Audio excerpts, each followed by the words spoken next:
तो चलिए अब चर्चा की शुरुआत करते हैं। विधायक से पहले आईएएस भी रह चुके हैं आप। आपने प्रशासनिक सेवा में भी काम किया और उसके बाद आप अब जनप्रतिनिधि के तौर पर भी जनता के बीच में जा रहे हैं। वैसे तो ये सवाल पूछना नहीं चाहिए, लेकिन थोड़ा डिप्लोमेसी है, बट मैं आपसे जवाब चाहूँगी कि कलेक्टर साहब ज़्यादा काम करते हैं या विधायक जी ज़्यादा काम करते हैं? मैं विस्तार परिवार को धन्यवाद और बधाई देना चाहूँगा कि उन्होंने बहुत ही मार्मिक विषय पर ये आयोजन किया है शिक्षा को लेकर के। और बस्तर अब जब नक्सलवाद से मुक्त हो गया तो ये विषय प्रासंगिक भी हो जाता है। मेरे विधानसभा में जो प्रॉब्लम है उसको लेकर के आपने सवाल किया, तो जवाब भी आप ही ने दे दिया।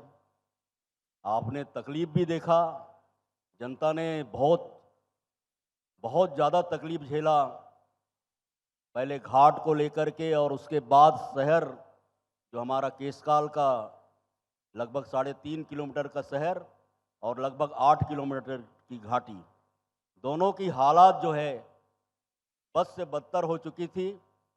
और इसके पीछे केवल और केवल 5 साल की जो सरकार थी, जिन्होंने इस पूरे घाट को और इस पूरे सफ़र को सत्यानाश कर दिया था। और चुनाव के तुरंत बाद ये हमारी सबसे बड़ी चुनौती थी और उसको हमने बहुत सफलतापूर्वक पूरा भी कराया।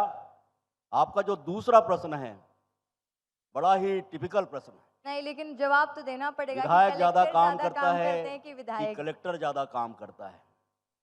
जब मैं कलेक्टर हुआ करता था तो मुझे लगता है कि कलेक्टर सबसे ज़्यादा काम करता है, लेकिन लेकिन जब अब मैं विधायक बन गया तो मुझे लगता है कि 24 घंटा जो है वो कम पड़ जाता है। अच्छा। अंदाजा आप लगा सकते हैं, क्योंकि कलेक्टर के पास एक सिस्टम होता है, बना बुनाया एक हिरार्की होता है। अगर उसने कोई बात कह दी मतलब वो रिजल्ट में कन्वर्ट हो जाता है। लेकिन एक विधायक के लिए हर विषय के साथ एक नया चुनौती होता है और वो बड़ा ही उबड़ खाबड़ होता है। लोगों को मैनेज करना, सिस्टम को उसको चलाते हुए रखना, कार्यकर्ताओं को साथ में लेकर चलना और जनता की भावनाओं को धैर्य के साथ सुनना, ये बहुत बेसिक अंतर है। तो इसलिए मैं कहूँगा कि जनता जनार्दन का जो प्रतिनिधि होता है, वो विधायक की ज़्यादा ज़्यादा कठिन काम है। क्या बात है! देखिए, मुझे लगा था कि आप डिप्लोमेसी देंगे, बोलेंगे कि नहीं वो तो अपना काम करते हैं, वो तो अपना काम करते हैं। लेकिन विधायक जी आपने जिस बेबाकी से इसका जवाब दिया और आप लोग तो लगातार वैसे भी जनता के बीच में रहते हैं, मेहनत तो है ही, धैर्य की ज़रूरत होती है, आपने बता ही दिया। अब केसकाल के विकास की बात कर लेते हैं। केसकाल बहुत सुंदर है, खूबसूरत है, लेकिन नक्सलवाद की वजह से वो उतना डेवलप नहीं हो पाया। अब नक्सलवाद का खात्मा हो चुका है, तो डेवलपमेंट की क्या प्लानिंग है? किस तरीके से विधायक जी केसकाल को सँवारेंगे, बनाएँगे? क्योंकि वहाँ पर तो पर्यटन की भी बहुत सारी संभावनाएँ दिखती हैं। देखिए, केसकाल को समझने का बहुत आसान तरीका है। अभी इस समय भारतमाला का एक बहुत बड़ा प्रोजेक्ट जो रायपुर से विशाखापट्टनम को इकोनॉमिक कॉरिडोर के लिए डेवलप किया जा रहा है। अगर हम वहाँ से चालू करें तो बस्तर में हमारी शुरुआत होती है भारतमाला से मांझिनगढ़, पर्यटन का बहुत बड़ा स्थल है। मांझिनगढ़ के बारे में कई लोगों को पता भी नहीं होगा कि आप जो जिस बेल मेटल का झिटकी और मिटकू के नाम से जो बेल मेटल देखते हैं, ये वास्तव में उनकी जीवन कहानी जो है उसी मांझिनगढ़ के पहाड़ से जुड़ा हुआ है। वहीं पर ये प्रेम की अमर गाथा जो है वो फली फूली और त्याग और बलिदान के रूप में वहाँ पर देखने को मिलता है। फिर जब हम आगे बढ़ते हैं तो टाटा मारी हमारा एक बहुत बड़ा पर्यटन स्थल है, जहाँ पर आप खड़े होकर के देखेंगे तो पाषाण कालीन स्थिति आपको नजर आती है। उस जमाने का मिट्टी है वहाँ पे, उस जमाने का पत्थर है, उस जमाने का जंगल है।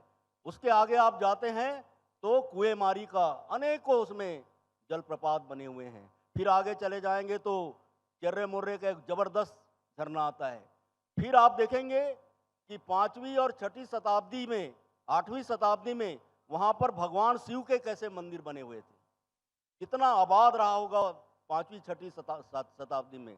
भगवान बुद्ध का एक बड़ा सा जो है वहाँ पर टेम्पल हुआ करता था, जिसको भोंगापाल के नाम से जाना जाता है।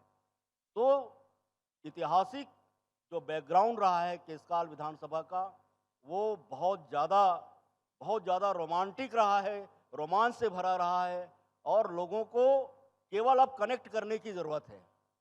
नक्सलवाद के कारण बहुत सारे लोगों ने अपना जान गंवाया उस क्षेत्र में, बिल्कुल। लेकिन आज स्थिति बदल गई है। हम दिन के 24 घंटे में कहीं पर भी जाकर के आ सकते हैं। ये बिल्कुल। हमारे लिए प्लस है। ठीक है सर, मेरा अब आखिरी सवाल आपसे एक रहेगा। सवाल ये है कि जनप्रतिनिधियों को बहुत शिकायत है कि कलेक्टर एसपी हमारी सुनते नहीं हैं, लेकिन आप तो पहले कलेक्टर खुद ही रह चुके हैं, तो आपको तो ये शिकायत बिल्कुल नहीं होगी, आप तो सबको अपनी बात मनवा ही लेते होंगे। बिल्कुल, बिल्कुल। देखिए, जनता के बीच रहना है तो जनता का तो सुनना ही पड़ेगा। लेकिन कई बार क्या होता है कि अब मान लीजिए इस प्रोग्राम में हम बैठे हुए हैं, तो इस दौरान किसी का फ़ोन आ रहा है तो उसको तो अटेंड कर नहीं सकते। तो एक कुछ मिसिंग पार्ट ज़रूर रहता है। लेकिन मैं अपने विधानसभा के बारे में ज़रूर कहना चाहूँगा कि एक तो बाईपास का एक बहुत बड़ा प्रोजेक्ट इस समय चालू हो चुका है। 308 करोड़ की राशि से जब ये बाईपास का निर्माण हो जाएगा, तो इस समय जो वहाँ पर ट्रैफिक जाम होने की स्थिति रहती है, लोगों को कोई परेशानी होती है, उस परेशानी से लोग पूरी तरीके से निजात पा लेंगे। दूसरा, जब ये बाईपास बन जाएगा तो हमारा बाईपास से लेकर के एक लंबा चौड़ा इलाका पर्यटन के लिए, पूरा घाट जो है पर्यटन क्षेत्र के रूप में डेवलप हो जाएगा। तो ये मेरा लक्ष्य है। आने वाले दिनों में निश्चित तौर पर जी। जनता को इसका फायदा देखने को बिल्कुल, बहुत सारी शुभकामनाएं आपको। बहुत बहुत धन्यवाद विधायक जी।